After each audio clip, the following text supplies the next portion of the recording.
For a vehicle to drive itself, it needs to know where it is in the world, and it also needs to know what's around it. Based on these factors, it needs to be able to make smart and safe driving decisions in the real world. And once you get in the car, you start to get a real feel for the way the technology works and what it's like in real driving situations.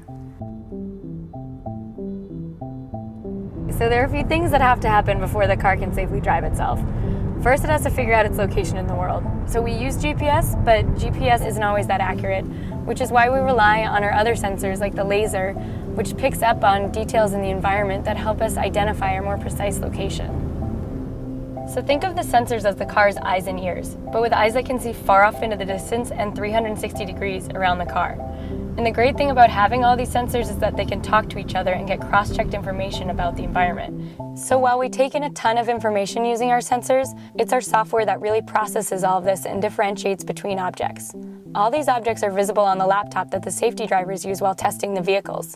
Based on what the vehicle senses and processes, these objects will be represented by different colored boxes. Cyclists will be red, pedestrians yellow, and the vehicles will appear as either green or pink.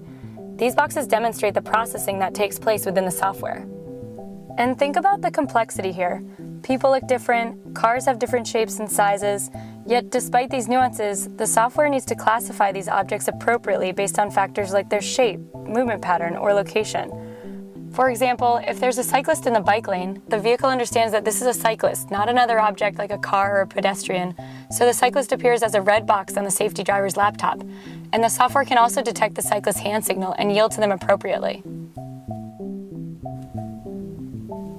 When our engineers think about where the car should drive and how, safety is always the top priority. So the vehicle takes into account many things like how close it is to other objects or matching speed with traffic or anticipating other cars cutting in. For example, as a passenger, it can feel a little uncomfortable passing by a large vehicle on the road. Our engineers have taught the software to detect the large vehicles, and the laptop shows them as larger boxes on the screen. As our vehicle passes by a large truck, it will actually keep to the farther side of the lane and give ourselves a little bit more space. We've also taught the vehicle to recognize and navigate through construction zones. The vehicle sensors can spot the orange signs and cones early to alert the car of any lane blockage ahead, and then we can change lanes safely. Another thing that's really important is for the vehicle to drive in a naturalistic way, because when it's natural and the car abides by social norms on the road, it's also safer. For example, at four-way stops, people typically rely on eye contact to communicate whose turn it is. And in our case, the vehicle inches forward into the intersection to indicate its intent. So my role as a safety driver is first and foremost to keep the car, myself, and everyone around me safe.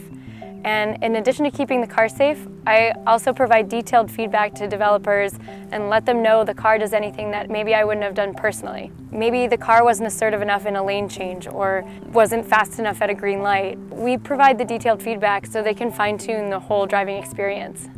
By getting out there and driving in the real world, we're getting a better understanding of what exactly it's going to take to improve the safety and comfort and ease of transportation.